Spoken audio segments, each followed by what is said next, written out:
Good evening. I'm Susie Jakes. I'm the editor of ChinaFile. Welcome to the Asia Society. We are delighted to welcome Ian Johnson for the New York launch. Is this the world launch? The launch? The global launch. The global launch of his just released book, The Souls of China, The Return of Religion After Mao. I have been reading it with immense pleasure over the past few days, and it would be hard to overstate how much I admire it for the extraordinary depth and breadth of Ian's reporting, the beauty of his writing, and its deeply humane outlook, which is both rare and yet typical of Ian's approach to work and also to life. And I read a lot of books about China, so I feel pretty qualified to say what an absolute knockout this book is. So you're lucky to be here, and we're very pleased to be hosting you tonight. Ian will be joined by Ian Buruma, another of our keenest observers of belief, morality, religion, politics, and the interplay among them, and the human condition more generally, not only in China, but in many places around the world. Ian is the author of many wonderful books himself, the most recent of which I also read with immense pleasure over the past couple of weeks, is entitled Their Promised Land, and it's a record of the lives of his British, German, Jewish grandparents based on their letters to each other over more than half a century, spanning the two world wars. Both books will be on sale after the discussion, and both Ian and Ian will be signing books, and all the profits of those sales go to benefit the Asia Society. A couple of upcoming events from ChinaFile. On May 1st, we will be screening two new documentary films, both made by Chinese film students at NYU. Emergency Room, the first film, was shot over 72 hours in a Chinese hospital in a small Chinese city. And the second film, One Way Home, follows the journeys of two Tibetan children sent to a Chinese government-run school in Shanghai. ChinaFile's managing editor, Jonathan Landreth, over there, will lead a discussion with the filmmakers after the screening. And then on May 23rd, Howard French, who just joined us, will be here to discuss his newly published book, Everything Under the Heavens, How the Past Helps Shape China's Push for Global Power. And that will be a discussion with Orville Schell. Quick note on logistics. After the discussion, you will be able to ask questions. Please wait for the microphone before you speak. And tonight's discussion is being webcast. So if you are watching from home and you wish to ask a question, you can email it to moderator@asiasociety.org, or you can tweet it with the hashtag AsiaSocietyLive. One final note, we are co-hosting this event with the New York Review of Books, for which both Ian and Ian write frequently. The review has been ChinaFile's partner since before we even launched the site, when its publisher, Ray Hederman, gave us the rights to publish the review's entire archive of writing on China, which is something for which our readers regularly thank us and which meant an enormous amount to me personally. And we've benefited from Ray and his colleagues' collaboration and support ever since. So thank you. As I'm sure you know, last month the review lost its founding editor, Bob Silvers. And Bob's keen interest in China, which seemed never to be crowded out by his keen interest in just about everything else, and his stake-in-the-ground moral clarity with which he approached China's writers and its politics are an especially important part of his legacy for many of us. So before we begin the discussion tonight, Orville Schell, who is also a frequent contributor to the review, is going to join Ian and Ian to reminisce just for a few minutes on what Bob's editing and his views on China meant to them. Thank you. Well, perhaps I'll start, and thank you all for coming. It's a great pleasure to have the two Ians here. I think in ways which we will inadequately express tonight, Bob Silvers was a kind of a shaper of all of our lives, and at least lives as writers. One of the things which always astounded me about him and I first started writing for him in the late 80s, was that every time I called up, he was there. And he was never on the phone with anyone else. And I think over all those years, there wasn't a single time when someone said he would call back or, and then wouldn't. The other thing that I think is worth saying, when writers write, we do have some small inspiration maybe to start. And in the end, we do have editors that, for better or worse, edit us. But it's that process in the middle when we're thinking about the people we're writing for, and if it's a really good editor, we're really writing in some way with that person in mind. And that has an extraordinarily profound influence on how you think, how hard you work, what you say, because you're imagining at every sentence, every phrase, what the reaction will be when you finally send it in. And that, I think, had this profound effect, at least on me as a writer, over all those years, as anything else. Well, one thing I wanted to say, Bob was always very concerned with human rights, and many people thought or think that this is sort of a passé topic in China, or it should be that other topics should have primacy over human rights. And in working on this book, I began to realize that this issue is really similar to the issues of faith and values, because it ultimately comes down to what kind of values does a society stand for. And I think these people that I've been writing about are maybe not directly concerned with, say, dissent and human rights in a very theoretical way, but it is a very similar issue, and this is what you stand for and what your primary values are in society. And for that, that's why in the acknowledgments I really thank Bob and the other people at the review, because, especially Bob, because he had that moral clarity that I think is becoming more and more important in China today. And rather than being the concerns of one person, maybe who's, they're the concerns of people today in China. So I guess that's my thought.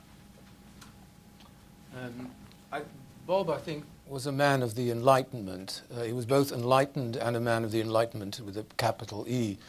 And the Enlightenment in recent years has become more and more abused by all kinds of more or less unsavory types who want us to believe that Islam is the greatest threat to Western civilization and so on. And the Enlightenment, a bit like Judeo-Christian civilization, has become a kind of shorthand for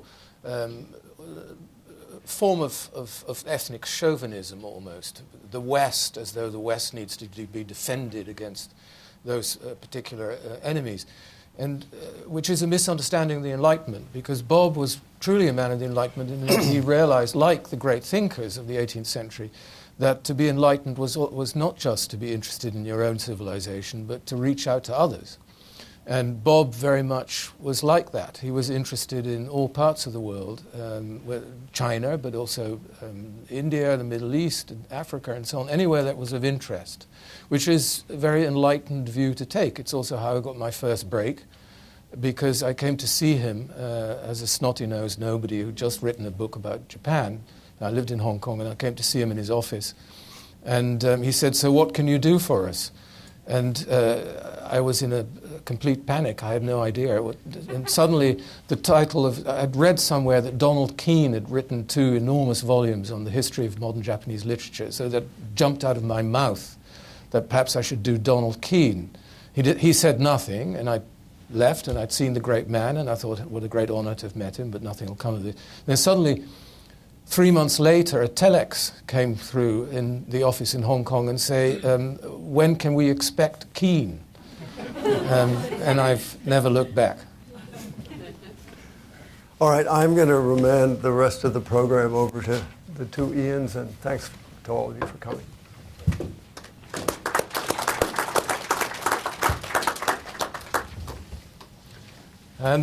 Well, I'll start with a very broad question. If you think of, you yourself point out in your book that religion in China is not one dogma or one book or anything of that sort. It's not monotheistic.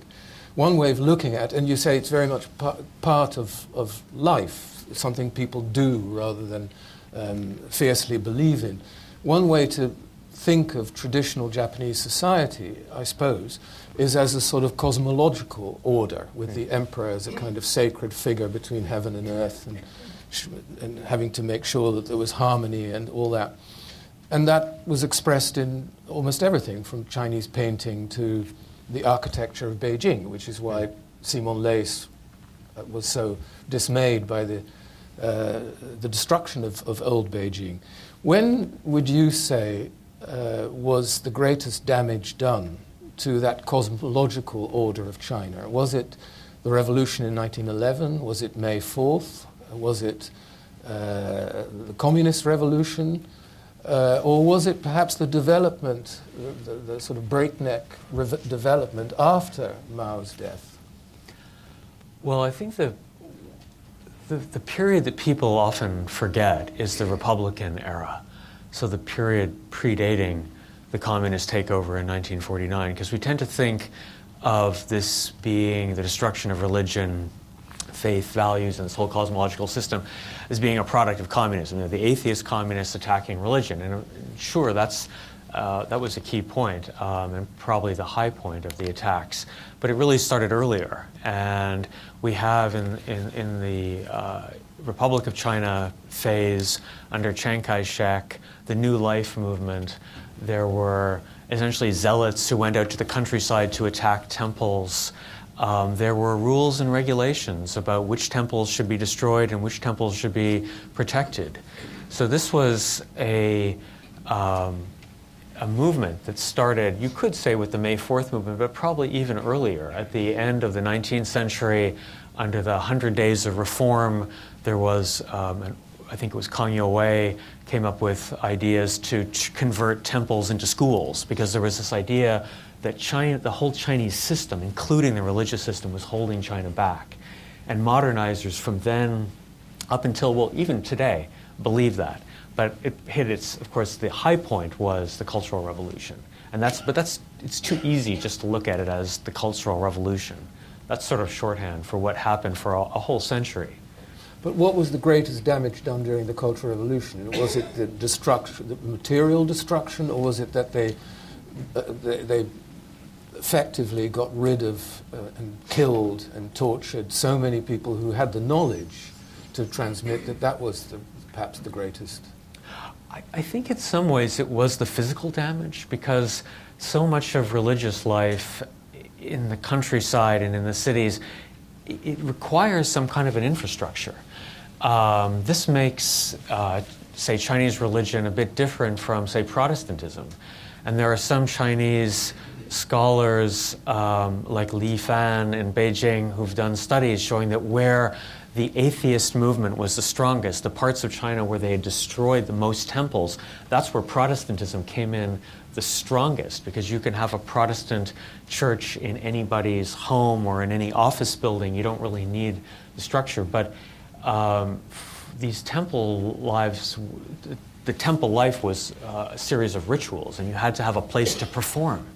So these pilgrimage associations that I described in Beijing, one of the biggest hindrances that they have in reviving is just a lack of temples in Beijing where they can do their thing. Yeah, there may be another way of looking at that, which is that, as you know, in China it seems to be the case that often the physical building is less important than the history of the site. And people already in the late 19th century, Westerners, were astonished about the way that the Chinese didn't seem to mind so much the decay of buildings, and things just disappeared, and they might build them up again or they might not. And then there's, again, Simon Leys, who, by the way, of course, was also a great contributor to the New York Review of Books, made the point, I don't know if you agree with this, but they made the point that the physical manifestations of the past are actually not all that important in Chinese civilization. It's the word, and as long as the word is there, Chinese civilization will always be passed on and survive. Is that a overly romantic view, or do you think there's something to it? Well, there is something to it in that people are trying to recreate the past. There are ideas, values, and traditions that they're trying to bring back, even without the physical infrastructure. If you go to Beijing, there's so little of the traditional city left, and it's not just Beijing, but cities really across China. So I think the word, it's important, but yeah, he might be a little romantic in how he saw it. So the buildings are important, even though they didn't build monuments in the way that in Europe they built cathedrals. I mean, building of wood instead of building of stone is, of course, yeah, you have to constantly renew and revive that. But what's really remarkable is how people are trying to rebuild some of these places, and they're looking at old photos, old archaeological or architectural records to see how what the temples looked like. And there's almost this period of this sense now in China of trying to overcome what's happened in the past century, to sort of find a bridge back to the past and to make whole this destruction that happened. Of course, people know it's not possible, but you almost feel that there's this strong urge in society to fix what happened, to repair it. Do you think that means that many Chinese look with less dismay than I do, for example, as a Westerner, at the way that old areas and old buildings are demolished and then only to make way for a sort of Disneyland version of the same thing in concrete? And do you think that many people in China, it doesn't bother many people in China because they feel it's traditional, this is where this was the spot, and so on? I find there's a lot of dismay. When you look at you talk to the pilgrimage associations, these are these groups in Beijing I write about, but they exist in many other cities in China. They used to live in hutongs, these alleyways in Beijing, and these got destroyed, especially in the reform era with this runaway, out of control real estate speculation. And they got then sort of blown out of the old city into the surrounding areas outside the 3rd, 4th, 5th Ring Road. And they look back fondly at those places. And when they go to some place like Tiananmen, which has been rebuilt as a sort of Disney-esque place, they say it's it's fake. They don't even want to go there. They don't even bother. I mean, for them, it's dead. And there's a lot of distress over that, and it has a direct impact on how these groups existed, because they existed in the physical geographic space, and that doesn't exist anymore. And now they live here, and they live there, and they live there, and getting together, even to go on a pilgrimage, becomes difficult. You have to then have cars and vans just to meet. Some of these groups do performances at temples, martial arts, walking on stilts. They have to practice this, right? And this requires being together. If everybody is, how big Beijing is and how bad the traffic is and all that, it's hard to get together even on the weekend to practice. So those groups, I think they feel that acutely. I don't doubt it. On the other hand, it does bring to mind the definition of what is fake, because, of course, in Chinese tradition, people didn't always have the same views on what is authentic and what is inauthentic that a post-romantic modern Westerner would. Because a painting in the style of a Sung master, even an imitation of a Sung master, is not necessarily regarded as fake. So why wouldn't that also apply to the rebuilding of Tiananmen? I think it's partly because they don't have any place in it. If it were rebuilt and the people could move back, then there would be the living culture in that area. I have to say the government's gotten better in some ways. One of the temples that I described, the temple of the Central Peak, was in an area south of Yongdingmen in Beijing. The area was knocked down, but in a sort of enlightened moment, the officials kept the temple, and the temple stayed there. And now it's surrounded by high-rises, but there is that temple, and I think that is helpful in the future. Yeah.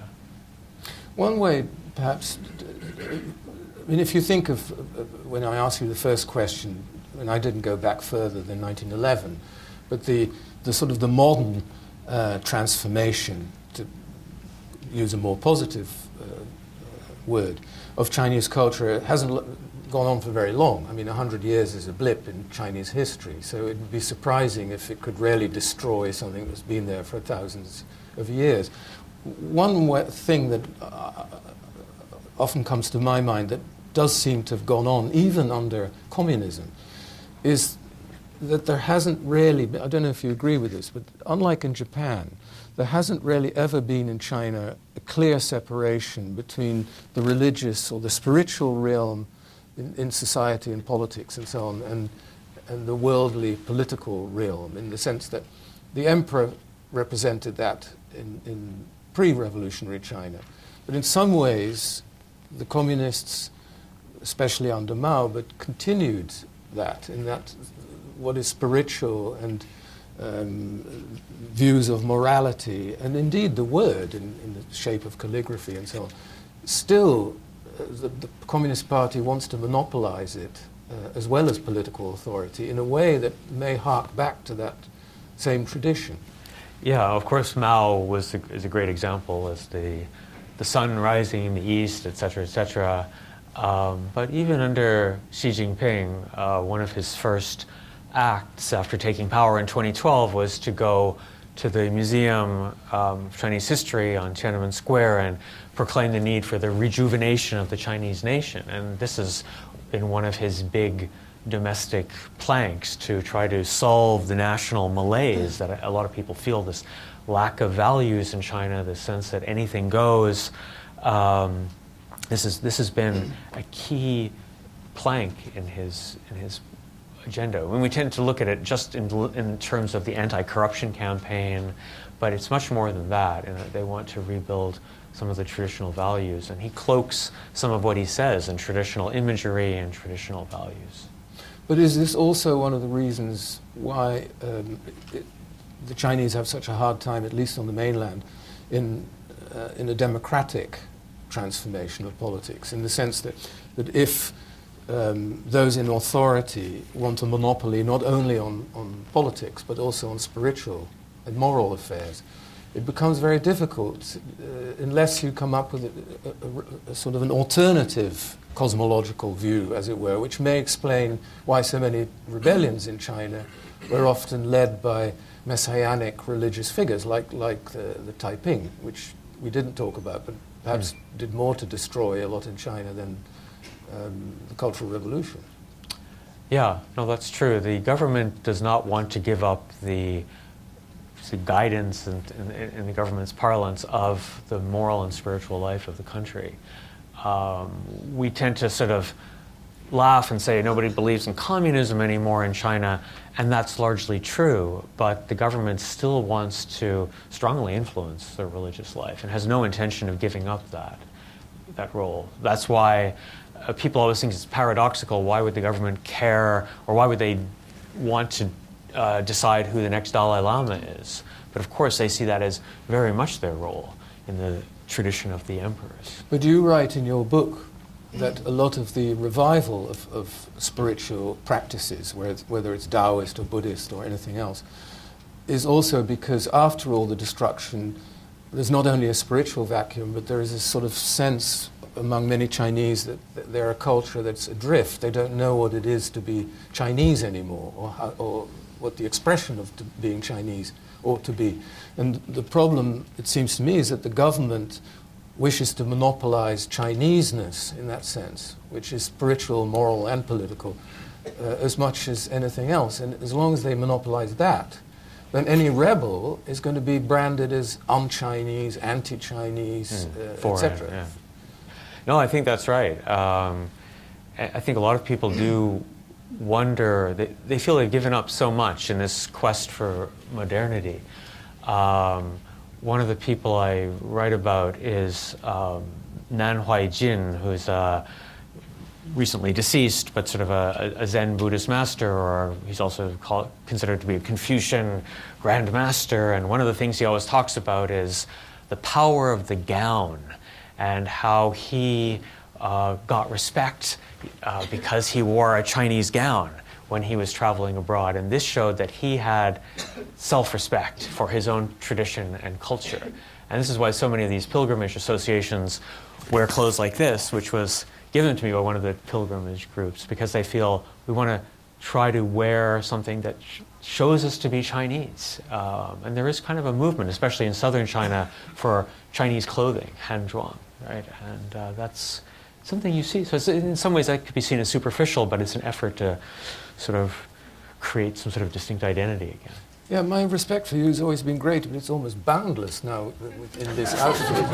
Perhaps you could tell us how you got it. It's not just this, it comes with a whole kit here of paraphernalia, including Shanghai Tang, Shanghai my Schmel. Da Qianmen cigarettes. That is the official cigarette of the Beijing Pilgrimage Association. And, not that I will dare to light one up here, because it probably is cause a death penalty in the United States nowadays to do that. But no, it's so. I mean, I was sitting idly talking to one of the pilgrims in his living room, and he was wearing this outfit, and I said, "That's really great. It's got pinstripes, and it's got Chinese buttons, and it's collarless. It's really cool." And he immediately took it off and said, "It's yours." And I said, "Oh no, I didn't mean it like that. I just said I liked it, And he said, "No, you have to have it." And I said, "Well, I'll just take a photo and have a copy made by a tailor." And he said, "Well, you can't do that, because all the tailors know how to make these, they're dead." And I said, "Well, that can't be true. I mean, certainly anybody can copy this." "Oh, no, it has to be a certain tailor, and they're all dead." And I said, "Well, if they're all dead, I don't want to take it because it's your last copy." And no. So we argued back and forth, and finally he said, "Stop." He said, "You don't understand." He said, "Things like this," and he meant the clothing, but he meant the ideas also. They only have a value if you can pass it on to somebody else. And so I'm giving it to you. And so then, of course, I had to take it. So I thought I'd wear it today also. Thanks for... Even a foreign devil, it can be passed on. Yeah, no, I mean, especially these groups are incredibly inclusive. I mean, people are, if you're making a good faith effort to understand, you show the respect. I found people were incredibly hospitable and open and took me into their lives, even at the hardest points in their life, when they were, mother died, father died. This guy called me up and said, "My mother just died. There's going to be a funeral tomorrow. I want you to come for it," because he wanted to make sure that I saw how a traditional Beijing funeral was carried out. And, a lot of people would have had better things to do or wouldn't have thought. But I think also people really want the outside world to see what their lives are like. I think a lot of Chinese feel that the outside world doesn't get them. And they want to be understood, just like we all do. No, that's one of the things that I find remarkable about your account, in that people talk a lot about Han chauvinism and all that, but that you, as a foreigner, spending time with these various communities, you never you never really hint at any kind of ethnic animosity or exclusiveness, or that they treated you differently because you were not ethnically Chinese and so on and so forth. I mean, that didn't seem to be a big deal for any of the people that you met. I think people overall, in dealing with me as a foreigner, not overall, I mean overwhelmingly, felt that it was great that I was interested and that I was taking the time to talk to them. And in fact, when I said, "Oh, I'm going overseas to present this book," people in my WeChat group, the social media thing, were like, "Oh, great, thank you for spreading Chinese culture to the West." So I thought, well, that's not exactly what I'm trying to do, but sort of in some ways, I suppose, yeah. But that's... And in Chengdu, you spent a lot of time with Christians. Do you think Christianity in China now is another Chinese religion? Well, the Christians in Chengdu were really an interesting group. In some ways, they were a tougher nut to crack, because I grew up in a Protestant home, but they were, as a lot of converts are, they were more Christian than the other Christians are. And the pastor had just converted to Christianity in 2005, and when I talked to them a lot in, say, 2012, 2013, he'd just been converted for 7 or 8 years, but the feeling was, well, you're just a cultural Christian. We're the real thing because we've memorized the Bible from the beginning to the end, and we can throw around the verses just like the Analects of Confucius, and it was sort of hard to compete with them almost. It made me feel incredibly inadequate. I get a Bible app for my iPhone and start, going through a program of rereading the Bible and stuff like that as we keep up with this. And while they were reading, Bible study, I had my app out because I also could get concordances and the Harper Collier's, I think, concordance of the Bible to explain the verses. And I'm going, oh, okay, that's what it means. And so, you're asked to give your interpretation of the Bible, and I could go, well, I think, Paul probably meant this or that, looking at my phone. So I felt like that was harder. But they were, is it a Chinese religion? Yeah, I mean, Christianity has had a permanent presence in China for almost 500 years. That's longer than it has had in North America, I guess, pretty much, or about as long.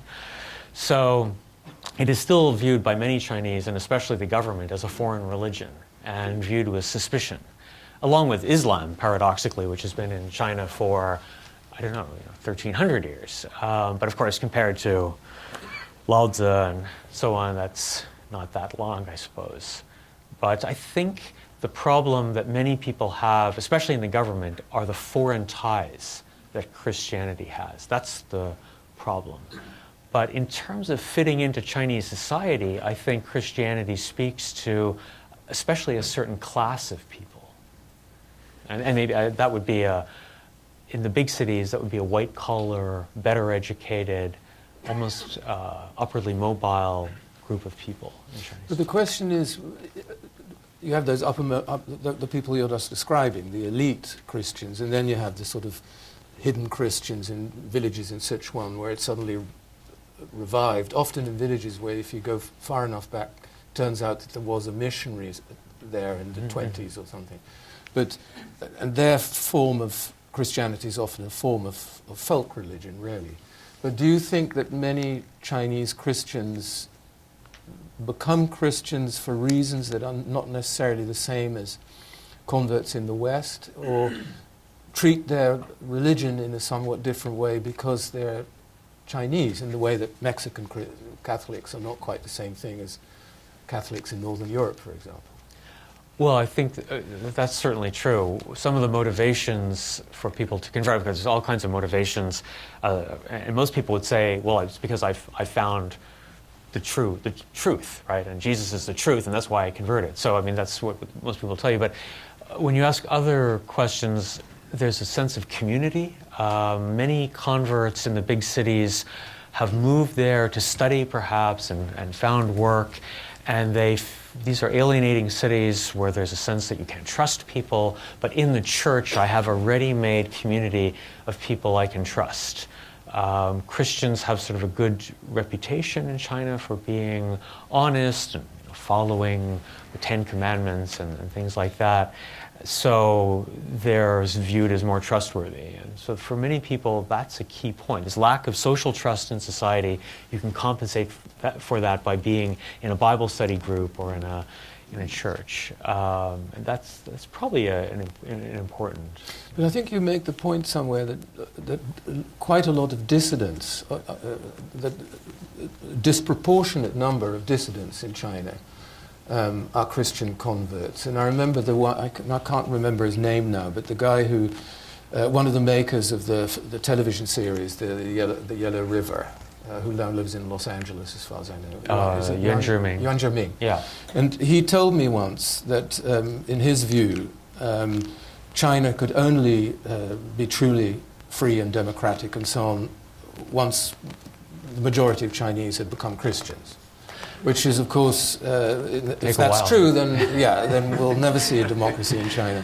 But this may be linked again to the first question, that if the Chinese state is perceived as a sort of moral spiritual order, then people who come up with an alternative moral spiritual order are indeed a kind of threat. And the fact that they see that as part of an essential part of their rebellion in a Chinese context makes sense.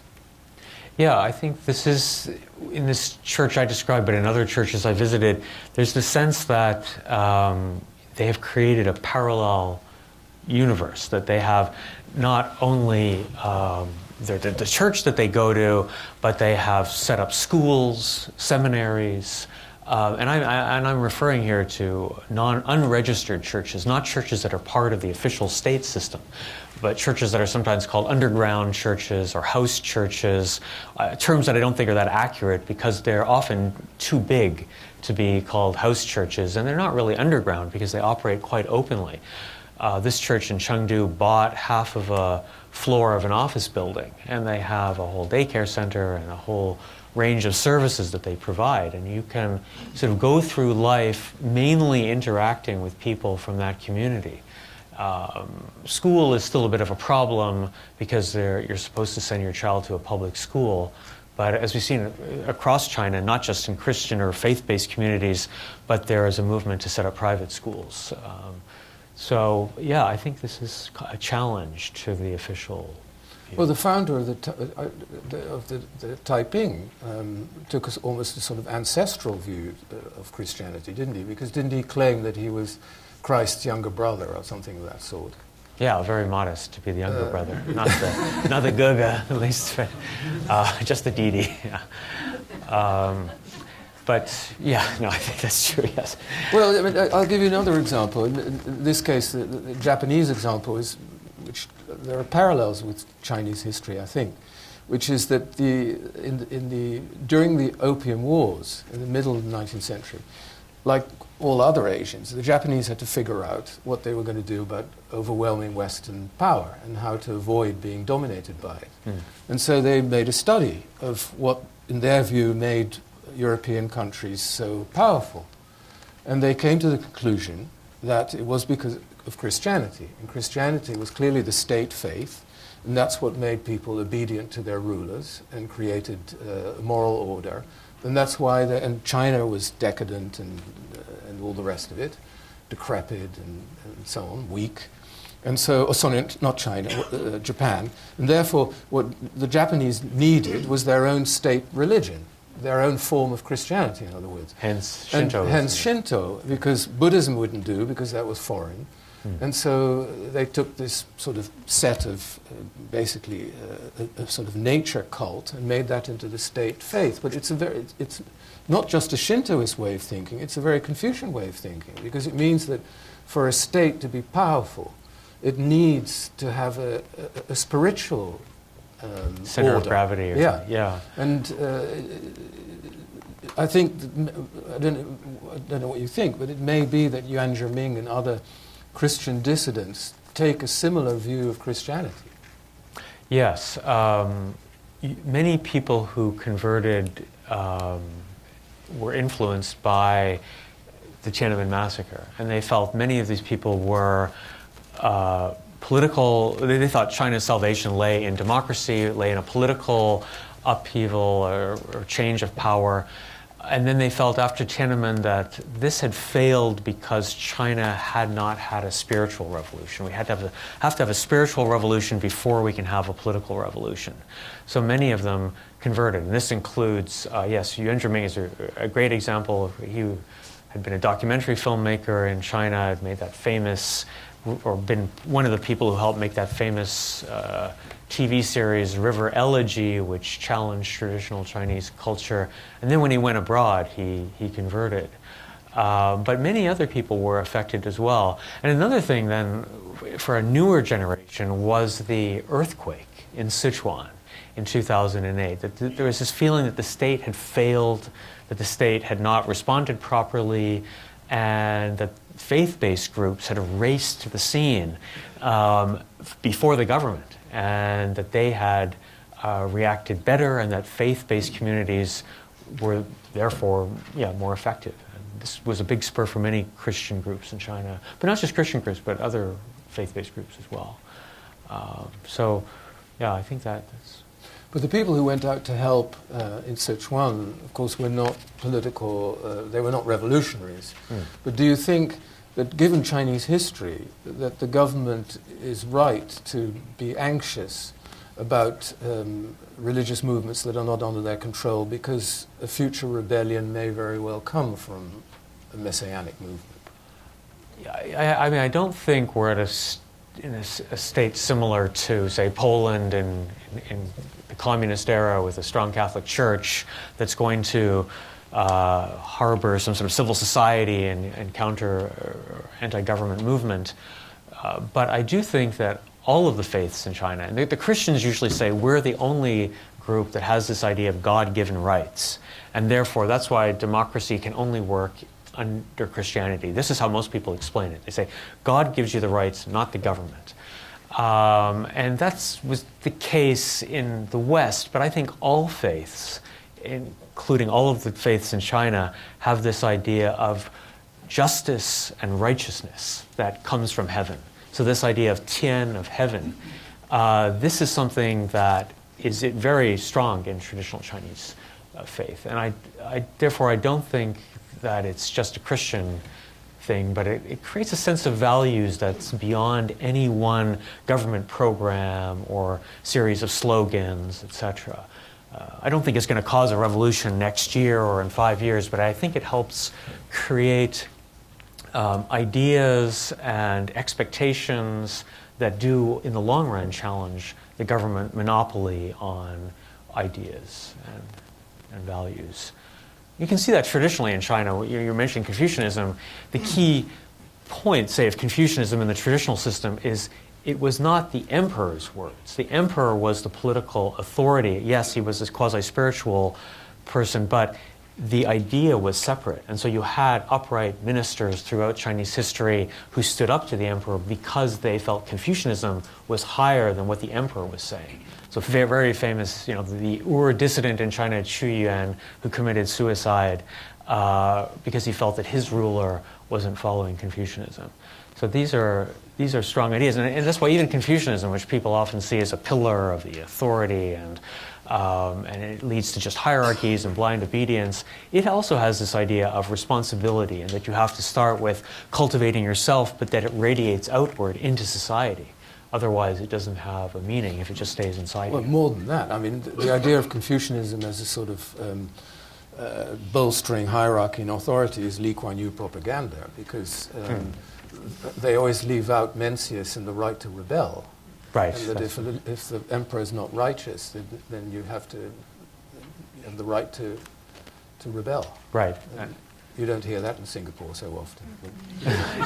You don't hear it in Beijing. At which point, no, not in Beijing either. At which point, I would like to invite you to ask questions. Is there a mic going around? Or? Yes, maybe we have to wait for a mic. Hang on.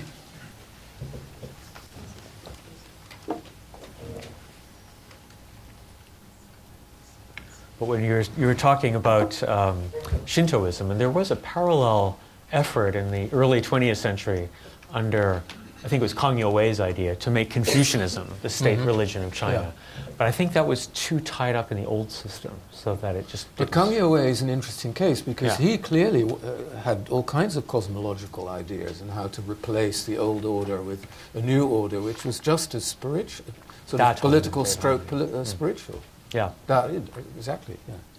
Yeah. Go ahead. Yeah. Hi, I'm Bill Armbruster, retired journalist.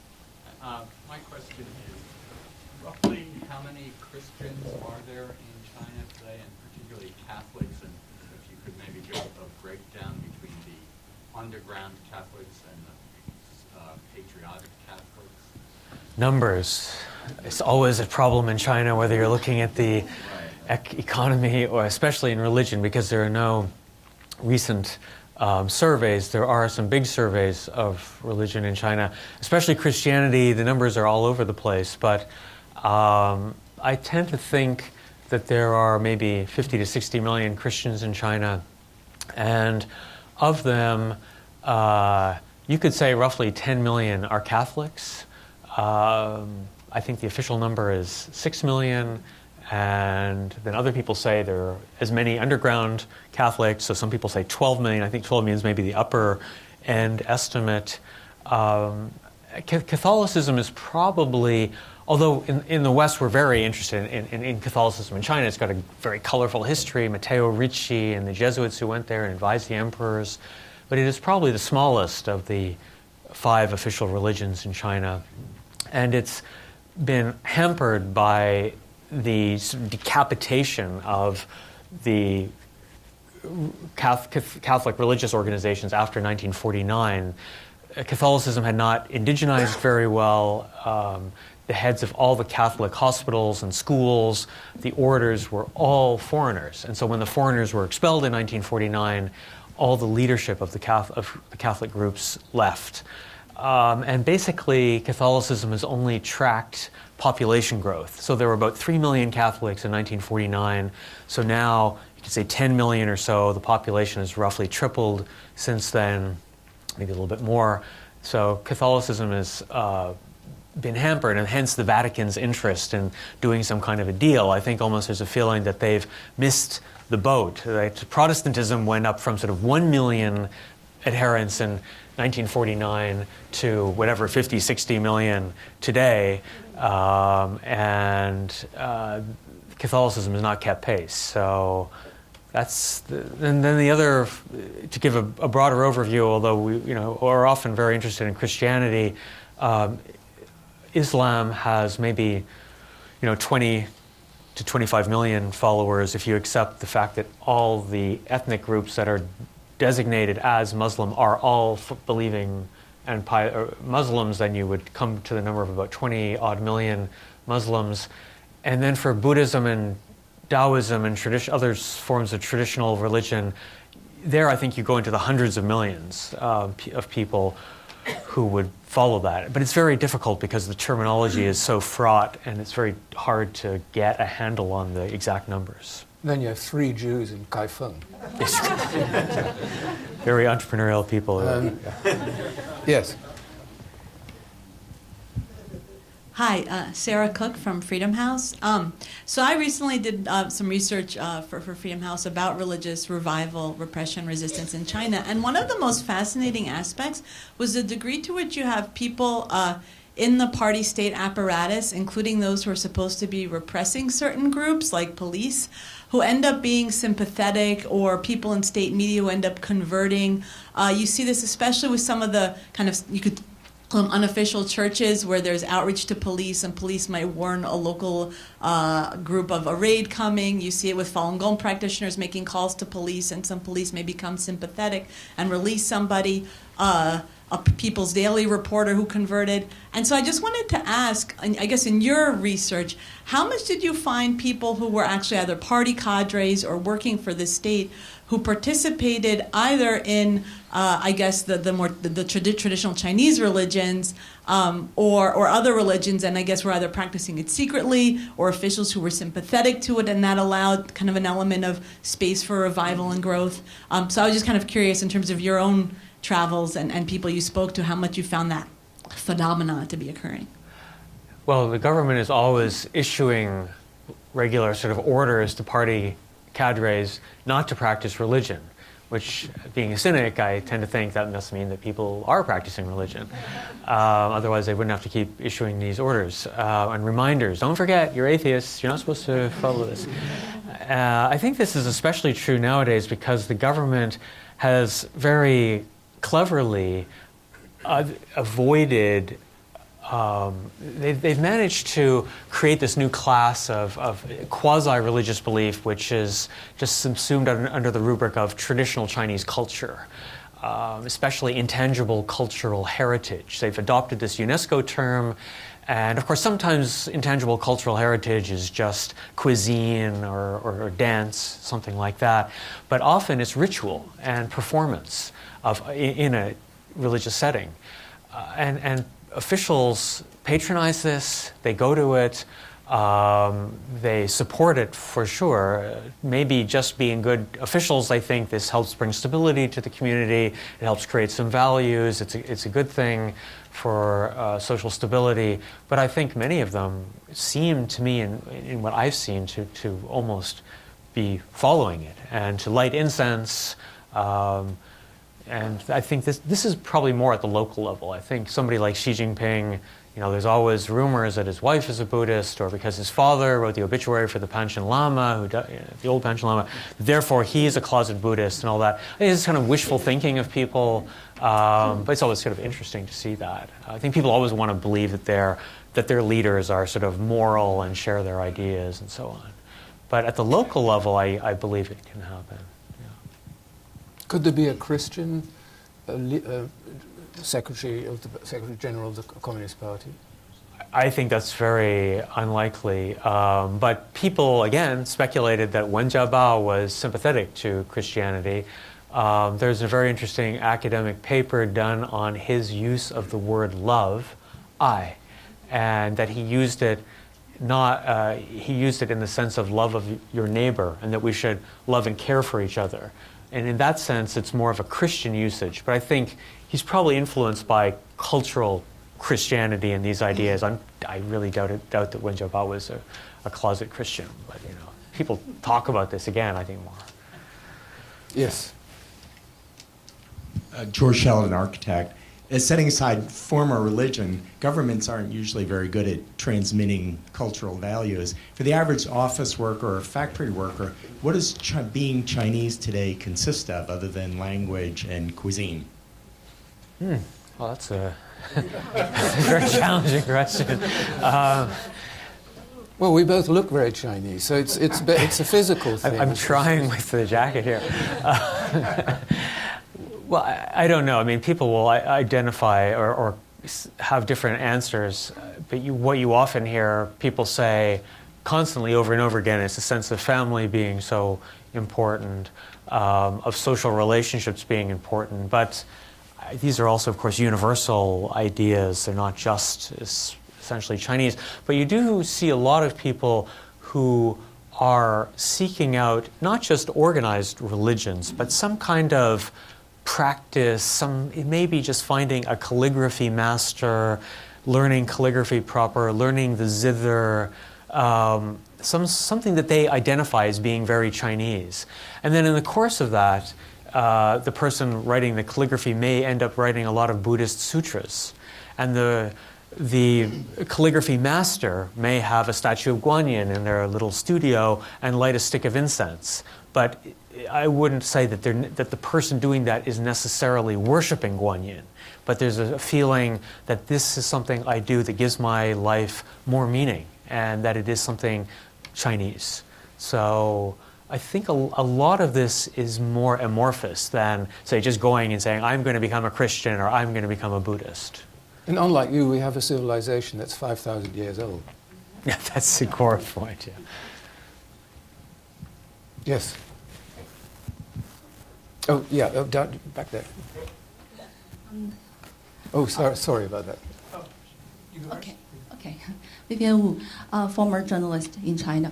I just wonder, what do you think about Buddhism, Chinese version of Buddhism?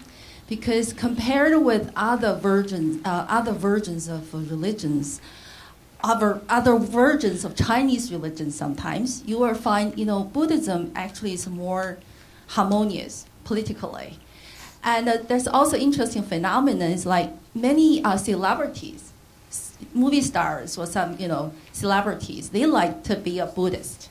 And they tend to be very careful about speaking their political ideas and by claiming they're Buddhist. They said, okay, we only talk about our own self-reflection, we don't talk about public issues. So what do you think of this? Or there's a Chinese version of Buddhism, or they're not? Because according to my observation, there is. Oh, sure, I think there is Chinese, for sure, there's Chinese Buddhism. But I think Buddhism is probably the easiest religion. People still are not really clear what Taoism is, even in the West. It's sort of, but Buddhism has been, since the early 20th century, there have been outreach efforts into society. It's a better organized religion. They do better missionary work, essentially, inside China to bring people into the faith. So it's a religion that people kind of join more readily and more easily. The government really seems to have little problem with this. Xi Jinping has met this important master, Xingyun, from Taiwan, who's head of the Fo Guangshan movement, on many occasions, I think almost every year since taking power. Of course, this is partly to show there's cross-straits relations and so on and so forth, but he said very nice things about his writings and works and given him free rein to rebuild temples and things like that. So you can see that Buddhism is quite acceptable to the authorities, I think, yeah. So Harry Chen from CUNY Graduate School of Journalism, and I have a question about the idea of cult, C-U-L-T. We heard about Falun Gong, and also there's another group called Almighty God, or Eastern Lightning Group, right? So I wonder if you believe that the Communist Party has come to grip with, defining a cult apart from, religion. They have difficulties defining that, setting, draw a fine line in terms of setting the state policy. I think the answer is they don't. I mean, they set up this term cult or xiejiao after Falun Gong as a way to sort of crack down on Falun Gong and give it sort of this veneer of international acceptance by saying, well, there's problems of cults in other countries, and we just happen to have this problem too, and so we're doing this. It's no different from the Branch Davidians in the United States or something like that. But in the case of Almighty God, they've been going after the group for many, many years, but they were probably aided in this by an attack in a McDonald's where a family that said they were members of this group attacked a woman and killed her. The father, it was actually a family, and they beat this woman to death with a mop handle in a McDonald's. And so this made it sort of easy to say, yes, this is an evil cult. I think the bigger problem is that these groups are not part of the 5 official accepted religions in China. And if they had found a way to become part of in this case, become part of the Protestant church, they might have had fewer problems. But they are a reaction to the government in a way. They're an example of what you were talking about. These are revolutionary almost efforts, and the Almighty God has a whole cosmology of fighting the Great Red Dragon, which it's their name for the Communist Party, and they have an apocalyptic view of the future and so on.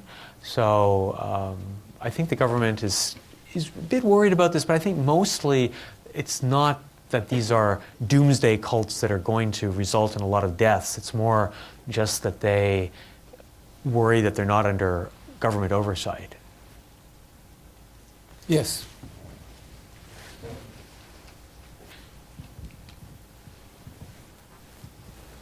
Thank you. Peter Otis, Brooklyn Public Library's Arts and History Division. I'm very interested in this question of Christianity this idea rather of Christianity as an indigenous religion of China, or as a Chinese religion, Christianity as a Chinese religion. Of course, I could imagine any number of persons in China who may have an actively negative idea of Christianity may say, oh, like we were discussing, it's a foreign religion. Any incidents of Christianity in the pre-modern world and forward is connected to missionary efforts from the West.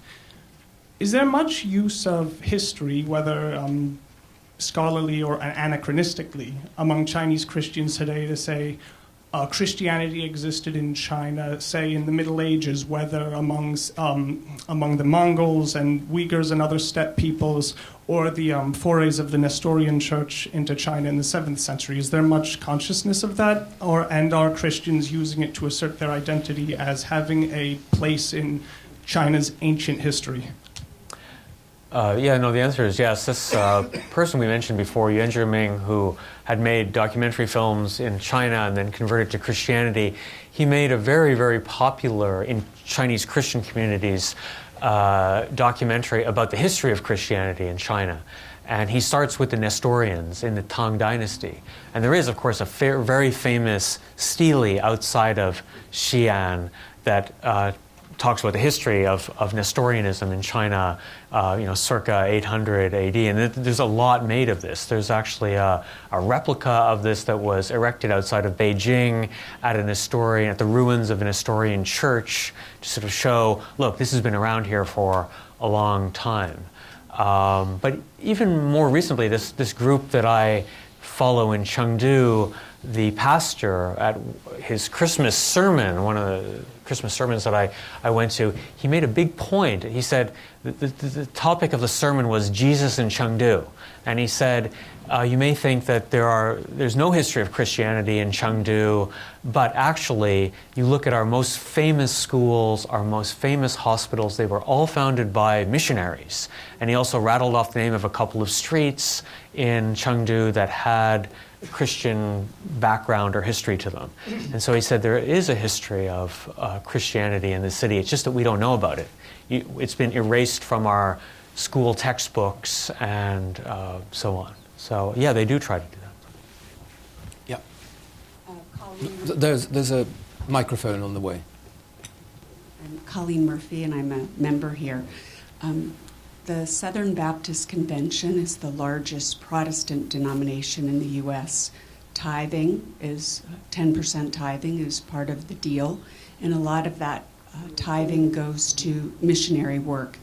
How robust is the presence of the Southern Baptist Convention in China?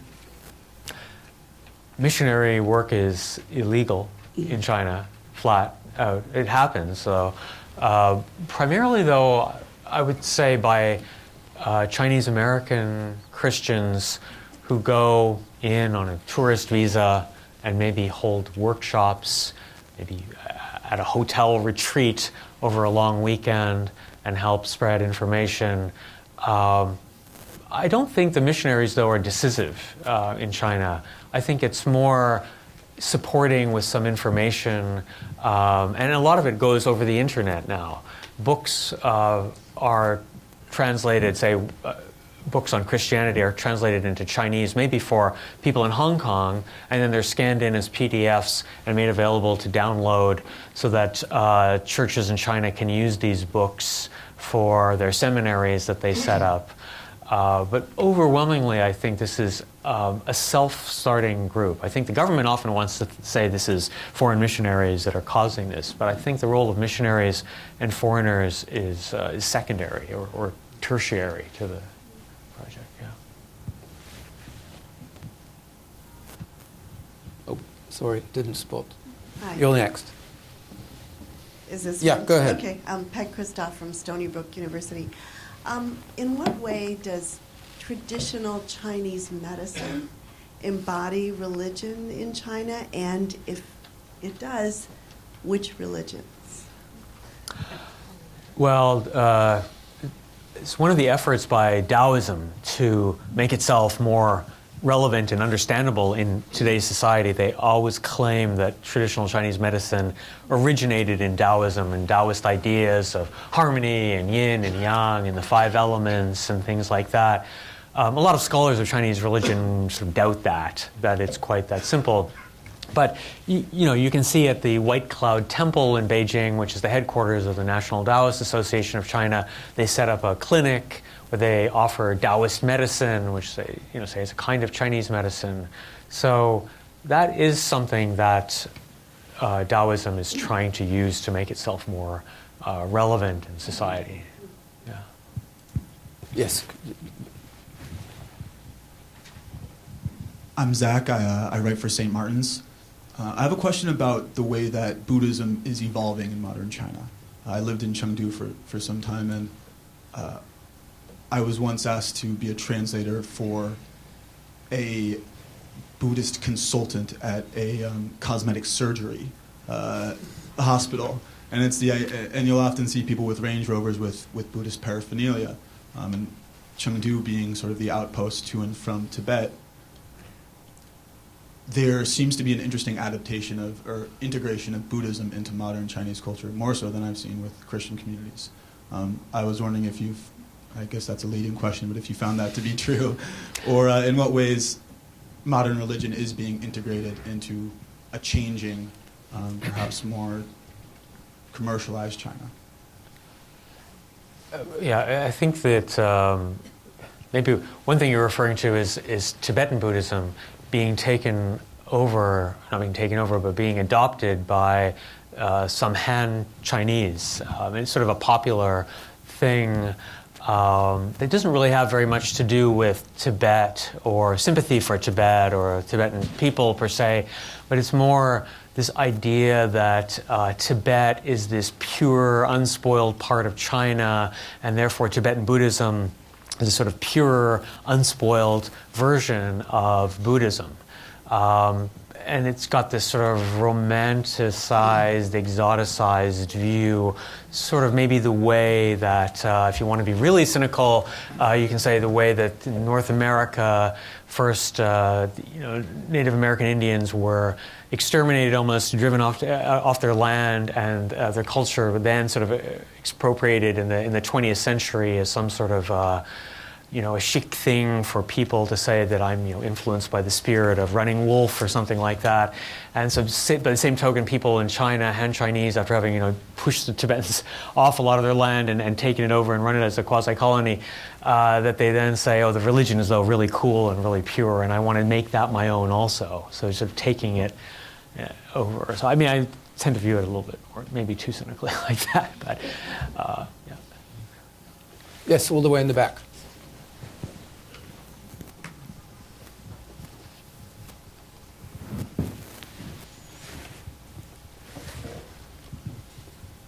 Hello, Dario Zuddu, U.S. Foreign Policy Researcher and Analyst. My question is about a point that you touched briefly about the possible destabilization effect in the long term for the Chinese government of this sort of revival of religion.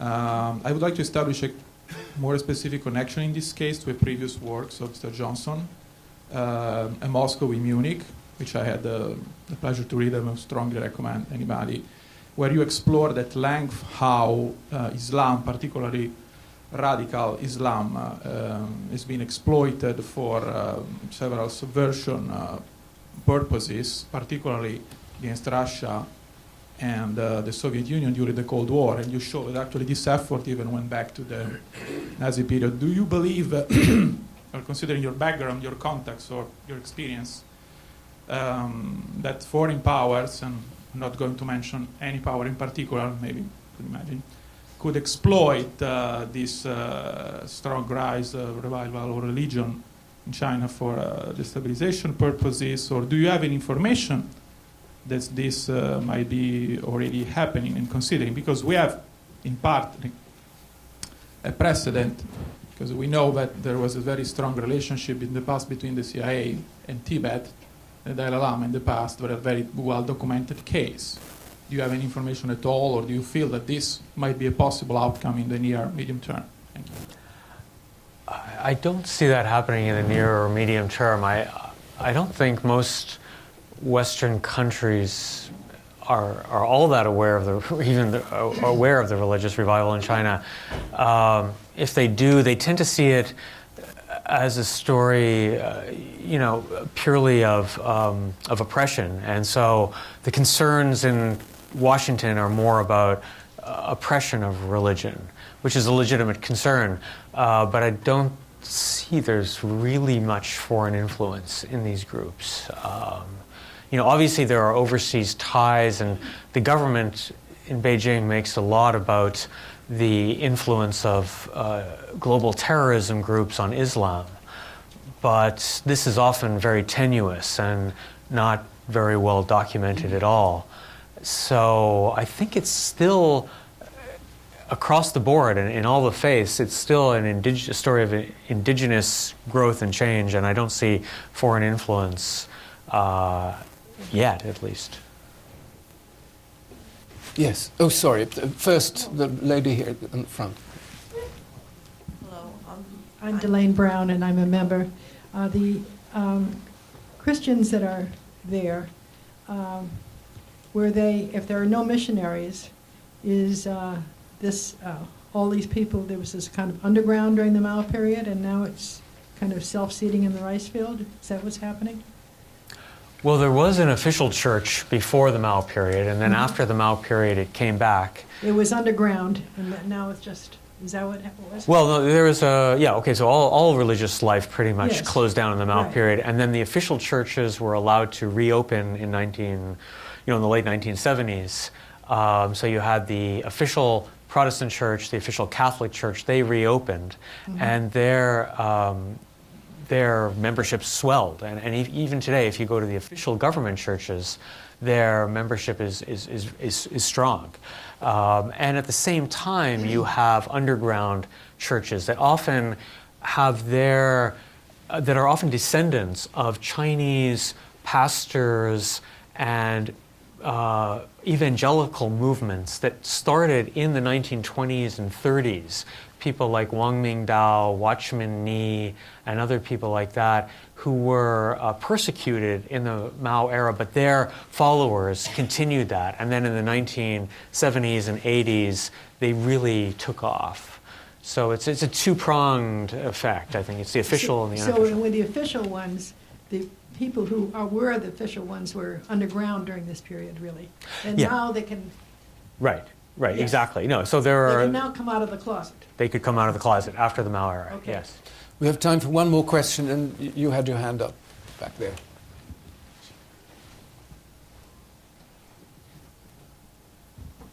Thank you.